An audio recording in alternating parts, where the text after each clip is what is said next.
Fikir verin, Peyğəmbər sallallahu əleyhi və səlləm deyir ki, dua ibadətdir. Dua ibadətin özüdür. Qulluğun özüdür, ibadətin özüdür.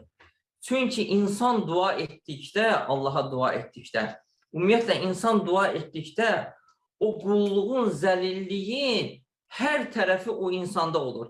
Sən Rəbbinə dua eləyirsən. Birincisi, bu dua ibadətini Allaha yönəldirsən. Allaha yönəltməklə artıq bu ibadətin növlərindən bir növünü Allaha ibadət edirsən. İkinci, sən Allaha dua edirsən. Sən etiqad edirsən ki, Allah səni eşidir. Allah Teala bütün səsləri eşidir.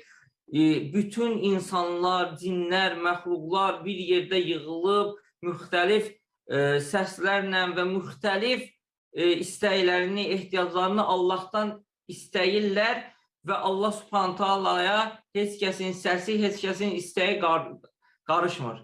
Sən bu duanı Allaha edəndə artıq bunu etiqad edirsən. Allahın əzəmətini, böyüklüyünü, ad və sifətlərini etiqad edirsən. Və sən Allahdan istəyəndə özünün Allaha möhtac olduğunu, özünün fəqir olduğunu, kasıb olduğunu, qul olduğunu, zəlil olduğunu, Allah qarşısında özünü zəlil edirsən, etiqad edirsən. Amma Allahın varlı olduğunu, əzəmətli olduğunu, sənin işin, sənin xeyrin, sənin ziyanın onun əlində olduğunu etiqad eləyirsən, sən ona dua eləyirsən.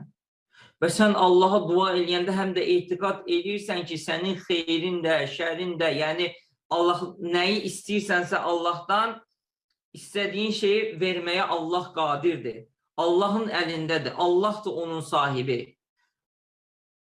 Və Allah Subhanahu Taala istəməsə verməz və ümid bəsləyirsən Allahın əlindəyinə və qorxursan ki, birdən Allah Taala həmin səni istədiyini sənə verməz. Deməli, ibadət, duada ibadətin, o qulluğun, o zəlilliyin, Allah qarşısında əyilməyin, sınmağın, qul olmağın bütün o mənaları cəm olunub. Ona görə də Peyğəmbər sallallahu aleyhi və səlləm deyir ki, "Əd-du'a huvəl ibadə."